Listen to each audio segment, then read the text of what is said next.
Nagkaroon na po ng unang landfall ang Bagyong Luis sa Maconacon, Isabela at inaasahan na yan ang huling landfall po ng bagyo at hihina na ito sa pagiging low pressure area hanggang sa malusaw sa araw po ng Miyerkules hanggang sa Huwebes. Aalamin pa rin natin ang mga lugar na nakataas sa wind signal number 1. Meron din po tayong mga heavy rainfall warning dahil po sa habagat o southwest monsoon na patuloy po na pinapalakas ng Bagyong Dolphin na unti-unti nang lumalapit sa ating Philippine Area of Responsibility. Aalamin ho natin lahat ng mga detalye, pero syempre huwag niyong kakalimutan na i-like, i-share at i-subscribe po ang weather update ni Kuya Francis. Maraming salamat po. So dito po natin sisimulan. Ito pong Bagyong Luis, nagkaroon na po ito ng landfall scenario, no? O naglandfall na ito kahapon sa Maconacon, Isabela. Tandaan nyo, wala lang susunod na landfall, ito ililihis na, no? Lilihis na po ng direksyon. And ayon na rin yan sa forecast track po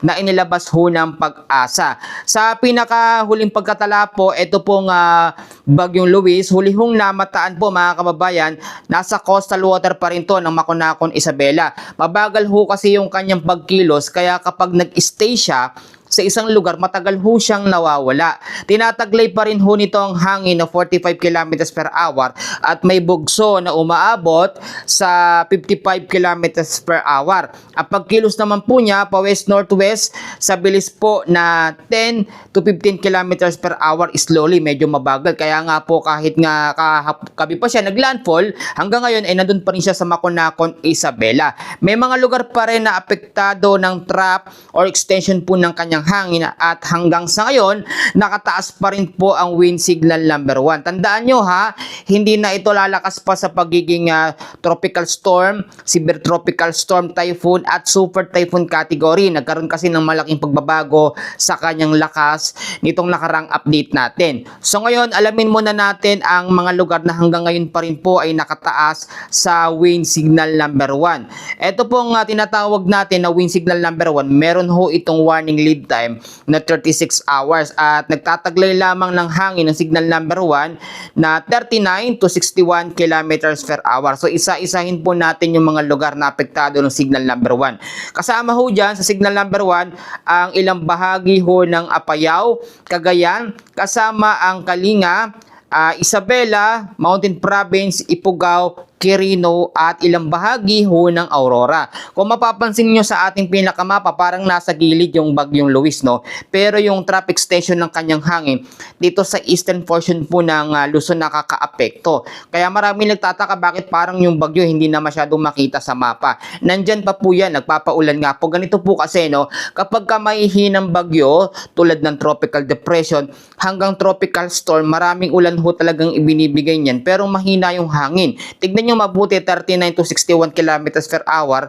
Yun hindi naman ganun kalakas, hindi masyadong nakakatakot. Pero ang nakakatakot dito sa Bagyong Luis, maraming ulan ho ang ibinibigay, lalo na po sa mga direktang lugar na apektado. Ngayon naman, alamin muna natin yung heavy rainfall warning dahil po sa Bagyong Luis at sa habagat. And then proceed tayo doon nga po sa Typhoon na Dolphin. Nakikita na sa ating radar, no? Lumalabas na po yung pinaka mata niya, no? Lumalapit na sa ating par. I-explain ko mamaya yung magiging senaryo. Alamin muna natin yung tinatawag po natin na heavy rainfall warning dahil maraming mga kababayan natin ang papasok sa eskwela, sa trabaho, yung mga papalaot. Dapat po mabigyan ko kayo ng abiso ngayong araw po ng Martes, no? August 4 na po, 2026. Dahil po sa banta ng Tropical Cyclone Luis, no? O Tropical Depression Luis, meron po tayong 200 mm sa dami ng pag-uulan ngayong hapon po ng Martes na sa area po ng Pangasinan. Mag-ingat po yung mga lugar dyan, ha? Pag sinabi natin na 200 mm sa dami ng pag-uulan, nasa red warning yan na ulan. Marami po yan at hindi po biro yung ganong klaseng dami ng ulan. Meron din tayong 100 to 200 mm ho na dami ho ng pag-uulan.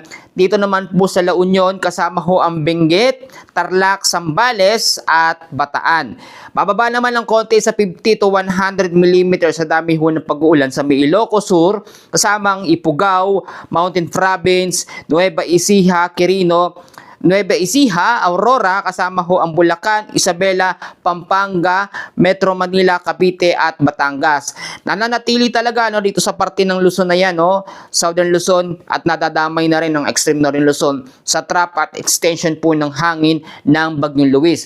At ngayon, ramdaman na natin, no, o sulitin na natin yung mga ulan dahil nga po kapag yan nawala na, babalik na naman tayo sa malinsangang panahon. Pero medyo matagal-tagal pa kasi meron pa pong habagat o meron pang southwest monsoon. Alamin naman natin, ang heavy rainfall warning natin, no, dahil po sa habagat o enhanced habagat ay nakataas pa rin po mga kababayan na meron pong 100 to 200 mm sa dami ng pag-ulan dito po sa may Occidental Mindoro. At meron naman 50 to 100 mm sa dami ho ng pag-uulan sa Metro Manila, Cavite, Batangas, Laguna, Rizal at Antique. Wednesday ng hapon hanggang sa Thursday ho ng hapon, ito yung paglabas na, no, o paglayo na po ng Bagyong Luis at magiging LPA hanggang sa Malusaw. Pero ang habagat naman na magpapaulan sa mga area na yan. 100 mm per hour o millimeter sa dami ng ulan ang aasahan po sa Mila Union, Pangasinan, Benguet, kasama ang Zambales, Bataan, Cavite, Batangas, Occidental Mindoro, at sa may Antique. Medyo marami yung mga lugar na yan, kaya lahat ng mga lugar na binanggit ko, lalo na po sa mga low-lying areas, sa mga landslide prone area, yung mga nakatira po sa mga malapit sa ilog, sa dagat, sa mga bulubundukin, mag-ingat po tayo. Marami yung mga lugar na binanggit ko, pwede nyo humbalikan. Ngayon naman, explain ko pong mabuti. Ito po ang tinatawag natin na typhoon na Dolphin ay nakikita na po sa ating forecast system, no? Lumalabas na yung pinakamata niya sa ating monitoring. At ito po inaasahang papasok sa loob ng ating PAR. Hindi naman ito magkakaroon ng landfall scenario. Dadampi lang sa loob ng PAR para palakasin pa ang habagat. Sa pagitan po ng August 5 hanggang sa August 10. Meron ho ito sa ngayon, no, na latest po na lokasyon. 2,650 kilometers east of northeast of extreme northern Luzon. Tinataglay po ng typhoon ng Dolphin ng lakas ng hangin na 150 kilometers per hour at may pagbugso naman na 185 kilometers per hour. Ang pagkilos naman pa west-northwestward sa bilis po na 25 kilometers per hour. Kapag typhoon hanggang super typhoon category, lagi kong sinasabi sa inyo, hindi naman ho ganun karami yung ulan na ibinibigay niyan, pero malakas po talaga yung epekto ng hangin. Kaya nga po ang nangyayari ngayon, etong Bagyong Luis, pagdating ng Wednesday hanggang sa Thursday, hihina sa pagiging low pressure area hanggang sa hatake na siya, no? O higupin na po siya. Ito nga pong Typhoon Dolphin. Ang habagat naman, tatagal pa po ito ng ilang araw. Estimate natin, and ayon na rin sa forecast system, sa advanced weather system na ating ginagamit, 3 hanggang sa 5 araw pa yan posible po magtuloy-tuloy ng mga magpaulan, no? Diyan po sa may kanlurang bahagi ho ng ating bansa, hanggat nananatili pa rin sa monitoring system natin o malapit sa PAR, ito nga pong Typhoon Luis. Ang nagpapalakas lang naman sa habagat ay yung Bagyong Luis, no? Ito po, marami nagtatanong, kailan ba mawawala ang epekto ng habagat? Dahil nga po, maraming lugar, no, sa kanlurang bahagi ng ating bansa ang pinapaulan na ng habagat at bumabaha na ho. Kapag wala po tayong bagyong pumasok o nabuo pagkatapos ng Bagyong Dolphin, ang habagat po ay unti-unting hihina. At mangyayari po yung tinatawag natin na monsoon break o pansamantalang paghina o pagkawala po ng habagat. At kapag nawala naman ang habagat, babalik naman po ang epekto ng easterlies o yung malinsangang hangin po na nanggagaling po sa karagatang Pasipiko. Uulitin ko ha, dalawang klaseng bagyo pa rin ang ating minomonitor po ngayon. At merong nasa loob ng PAR at meron pong nasa labas. I-explain ko mabuti para mas maunawaan ho ng mga kababayan natin. Alam niyo naman sa weather update ni Kuya Francis, dito ho, marami tayong matututunan. Ang Bagyong Luis, category 1 na bagyo yan ha, at merong hangin lamang yan na 39 to 61 kilometers per hour. Kapag ganong klaseng bagyo po, ganito po, no, maghanda lagi sa monitoring o sa balita, kahit mahinang bagyo. Kapag category 2 naman, yan po ay tropical storm. Meron pong lakas ng hangin na 62 to 88 kilometers per hour na lakas ho ng hangin. Pag category 2, limitahan po ang paglabas at wag po kung saan magpunta kasi medyo maraming ulan at yung hangin medyo nagkakaroon ng konting paglakas. Pag category 3 naman, 89 to 117 kilometers per hour na lakas ng hangin, pasok pa rin siya sa pagiging mahinang bagyo, hindi pa ganun kalakas. Pero ang abiso ho, no, kinakailangan lumipat ng mga lugar, yung mga low-lying areas, mga bahain, dahil maraming ulan po ang binibigay niyan. Ang nakakatakot yung category 4 hanggang category 5, typhoon at super typhoon category, meron ho kasing tinatawag na life-threatening na lakas ng hangin ang malalakas na bagyo. Kakaunti ang ulan pero sobrang lakas po ng hangin. Bigyan ko muna kayo ng paalala, then proceed tayo doon po sa summaries ng update sa lagay ng ating panahon. Kailangan maging updated pa rin kayo sa update ni Kuya Francis. Umaga pa lamang po, nagbibigay na ako ng abiso sa mga kababayan natin, lalo na yung papasok sa eskwela, sa trabaho, yung mga papalaot ho ha. Sinabi ko po yung mga lugar kanina, pwede nyo hong balikan. Yung mga lugar na apektado po ng tropical cyclone na Bagyong Luis, no? At ito pong habagat o southwest monsoon. Pangalawa, yung mga low-lying areas, parte ng Metro Manila, malaking bahagi ng Luzon, yan yung pinaka-tinutumbok, no? O napapaulanan po ng Bagyong Luis at ng habagat. Ngayon, wala masyadong nagre-reklamo na wala daw ulan kasi sagad na tayo sa ulan halos maghapon. Low-lying areas, mag-ingat, huwag itapon ng basura kung saan-saan, segregate sa maayos, lalo na yung mga plastic. Kasi yan ang bumabara sa kanal, kaya nagkakaroon po ng biglang pag-apaw po ng katubigan. At gayon din, no, magandang balita kasi ang Gatda, medyo nadagdagan na yung tubig. Hindi na siya medyo tuyot ngayon, no, dahil marami pong pag-ulan. Sunod-sunod yung mga pag-ulan natin. Pangatlo, kailangan meron tayong go bags. Ang go bags ba, kailan? Tuwing may bagyo lang ba na malakas? Tuwing may lindol? Kahit mahinang bagyo, habagat, kailangan po lagi nating dalayan. Ang go bags, anytime pwede natin bitbitin kapag magkaroon ng problema. Isa pang paalala, kailangan din po yung mga importanteng dokumento, papeles, ilagay po natin sa mga matataas na area na hindi po maaabot ng tubig. Mga importanteng appliances, i-unplug din natin yung mga saksakan. Kapag natutulog tayo, hindi natin alam, biglang bumuhos ang malakas na ulan, yung pagbabaha mabilis pong umapaw. Ito, nalalabing bahagi ng Luzon, Visayas at Mindanao, mag-ingat din, no? Lalo sa hapon at sa gabi sa banta ng mga local thunderstorms. Ang local thunderstorms, huwag kayong malilito, may dalawang kategorya. Merong mahina at merong severe. Yung severe thunderstorm, yan po yung malabagyo talaga ang epekto na may kasamang malalakas sa pagkulog at pagkidlat.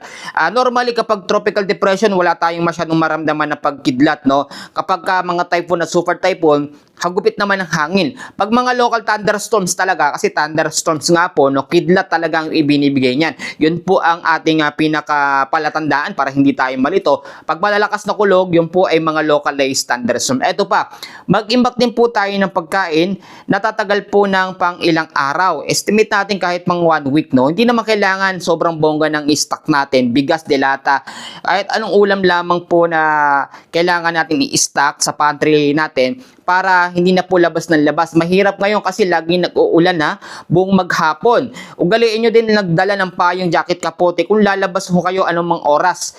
Lalo na yung mga motorista natin, yung mga bumabiyahe sa trabaho, mga papasok sa eskwela. Maya meron tayong update, meron pong mga lugar na walang pasok. At yung panghuli, kailangan po ipanalangin natin sa Panginoon, ito pong papalapit po na Typhoon Dolphin. Kasi ang mangyayari dito, palalakasin pa rin niya ng tuloy-tuloy ang habagat o southwest monsoon. Kahit mawala na ang Bagyong Luis, tuloy-tuloy pa rin ang mga pag-uulan na atin pong mararanasan. Ang Bagyong Dolphin naman po, hindi naman yan nakikita ng maglalandfall o tatama o direktang tatama sa ating landmass, sa Philippine landmass. Kasi ganun pa rin, tuloy-tuloy pa rin yung kanyang pag-ikot, pag-circulate, papasok yun sa PAR, pero hindi naman ganoon magtatagal. Saglit lamang niya kasi mabilis yung pagkilos niya. Nasa 25 kilometers per hour. Kaya inaasahan, saglit lang yan mananatili sa ating Philippine area of responsibility. I-summarize natin, ang pangunahing weather system po natin na nakakaapekto pa rin sa malaking bahagi ng ating bansa. Unang-una pa rin, ito nga pong Tropical Depression Luis. Meron pa rin tayo mga lugar na nakataas sa wind signal number 1 at huling landfall, no? Una at huling landfall niya sa Maconacon, Isabela. Hindi na po yun magkakaroon ng pangalawang landfall dahil lilihis na po yung kanyang direksyon at hihina na sa pagiging LPA pagdating po ng Miyerkules hanggang sa Huwebes po ng madaling araw. Pangalawang weather system natin ay ito pa rin pong habagat o southwest monsoon sa may kanlurang bahagi ho ng ating bansa. Ito pong southwest monsoon, medyo malaki pong impact nito, malaki ang naiaambag nito sa ating katubigan. Pero minsan sumusobra na, masyado ng maraming ulang ibinibigay na ayaw naman talaga natin mangyari na magkaroon ng pagbabaha. Kasi pag bumaha sa mga area natin, ilang linggo bago humupa dahil nga po sa hindi maayos na drainage o yung flood control po, wala tayong maayos talaga na daloy ng tubig. At yung pangatlong weather system natin, ito naman po mga localized thunderstorms. Usually sa hapon na sa gabi po yan, nagpapaulan at nagbibigay po ng mga malalakas na pagkulog at paggidlat. Tatandaan nyo palagi po, no, ngayong buwan po ng August, sa forecast track po, no, and then doon sa tropical cyclone threat potential na inilabas po ng Pag-asa, nasa 2 hanggang sa 4 na bagyo po ang posible pong mabuo o pumasok sa loob ng ating par. At nakakaisa pa lamang po tayo, kung di ako nagkakamali, ang Bagyong Luis pa lamang. Kung sakali na pumasok na sa loob ng ating par sa pagitan ng August 5 hanggang August 10, etong Bagyong Dolphin, tatawagin naman yung Bagyong Maymay. At ito po ang magiging pangalawang bagyo ngayong Agosto. So meron pang dalawa, hindi natin malalaman kung magiging malakas o magiging typhoon o super typhoon o mahina bagyo yung mga susunod pagkatapos po nitong Bagyong Dolphin. Pero tatandaan nyo mabuti, ganito ang senaryo para hindi po tayo kabahan at hindi tayo matakot, no? Ibigay ko sa inyo yung madalas nangyayaring senaryo. Lahat po ng mga super typhoon, sobrang malalakas na bagyo, yung pasok sa category 5, nagre-record ba yan? Hindi po yan nagkakaroon ng direktang landfall sa ating landmass. Kasi isa dyan sa napansin natin at nakikita natin sa mga update at ayon na rin sa ating source, no, ito pong bundok ng Sierra Madre, malaking factor po kung bakit nagkakaroon ng paglihis ang mga super typhoon. Hindi po direktang tumatama sa ating kalupaan. Kung magkaroon man ng landfall, mahina na siya pag nasa Philippine landmass. Pero ang mga maihinang bagyo naman po, no, ay nabubuo mismo sa ating Philippine landmass, LPA hanggang sa nagiging tropical depression. Pero lahat ng mga mahihinang bagyo, hindi na po yun natitrigger para lumakas po sa pagiging typhoon o super typhoon. Ang isang bagyo o sama ng panahon, natitrigger lamang yan kapag malakas ang habagat. Ang habagat naman, lumalakas din o lumalakas lang ang habagat pag merong matinding sama ng panahon tulad ng Bagyong Luis at eto nga pong Bagyong Dolphin. So yan lang muna ang update natin, pero bago natin tapusin, siyempre, as always, lagi tayong merong memory burst tuwing umaga. At kung nakaabot po kayo hanggang dulo, kilala ko po yung mga nakakaabot dito sa dulo, si Tatay Bam, si Jackie, Ma'am Jackie po, no? Si Randy Morales, yung iba pa po dyan. I-mention ko rin po kayo, wag po kayong mag-alala. Ito po ang ating Bible verse ngayong araw po ng Martes. Ito po yung matatagpuan sa unang Korinto 13:4. Ito po tungkol sa pag-ibig. Ang pag-ibig ay matyaga at magandang loob, hindi mainggitin, hindi mayabang, ni hindi mapagmataas man. Amen po. Totoo po yun, no? Alam nyo, kung meron tayong pag-ibig na nanggagaling po sa Panginoon, dito po sinabi sa Corinthians, no? Hindi tayo makakaramdam ng mga bagay na maiinggit tayo sa kapwa natin, hindi po tayo magyayabang, magkakaroon ng kayabangan, or kapag nagkaroon ng pagkakasalang kapatiran natin, hindi tayo nagtatanim ng galit, no? Alam nyo, pag meron kayong pagmamahal sa inyong puso na galing sa Panginoon, payapa, meron po tayong peaceful mind. Kasi kapag tayo ay hindi marunong magpatawad, wala tayong pagmamahal, kahit sa pagtulog talagang mararamdaman natin yan. Lalo ngayon sa sitwasyon natin, marami pong problema sa mundo, no? Sa mga bansa, sa bansa natin, lahat po marami talaga, may mga bagyo, ano pa mga sakuna. Kaya kailangan mas umiral ang pag-ibig, pagtutulungan po ng mga kababayan natin. So sa ngayon, yan po muna ang ating latest update. Ito po muli si Kuya Francis, ang inyo pong weather forecaster kapag hatid ng balita ngayong araw po ng Martes, August 4, 2026. Maraming salamat po at God bless po sa inyong lahat.